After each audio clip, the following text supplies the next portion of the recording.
అమరావతికి భూ సేకరణ కాకుండా భూ సమీకరణ ఎందుకు చేస్తున్నారు? వాళ్ళకి పరిహారం ఇవ్వాలంటే 3 రెట్లు. ఇవాల్టి లెక్కన రిజిస్ట్రేషన్ ఒక 1,00,00,000 వేసుకుంటే, ఒక్కొక్క ఎకరాకి 3,00,00,000 వేస్తే, అక్కడ ఒక 50,000 ఎకరాలంటే అదే 30,000 ఎకరాలు అనుకుంటే 33,00,00,000 వేసుకుంటే, ఆ రేంజ్‌లో డబ్బులు కట్టాలి.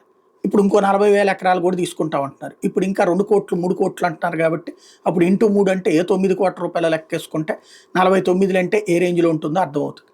కాకపోతే భూ సేకరణ చేయడానికి ప్రభుత్వం సిద్ధంగా లేదు.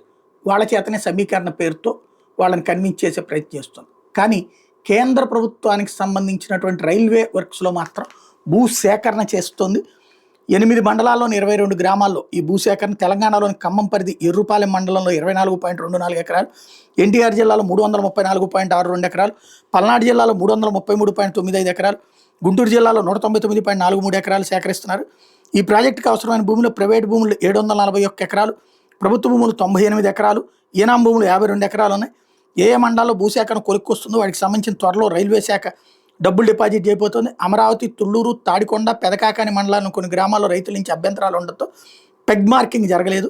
రెవెన్యూ అధికారులు చర్చలు కొలిక్కొచ్చాక అక్కడ పెగ్ మార్కింగ్ పూర్తి చేయబోతున్నారు. మొత్తంగా ఈ ప్రాజెక్టు కేంద్రం 2,047 కోట్లు వెచ్చిస్తుంది. ఈ అభ్యంతరాలు ఏంటంటే వీళ్ళు మన వైపు ఉన్నటువంటి వాళ్ళ అభ్యంతరాలు ఏంటంటే భూ సమీకరణ కిందకి తీసుకోండి, భూ సేకరణ కింద ఇవ్వము అంటున్నారు. అది గొడవ.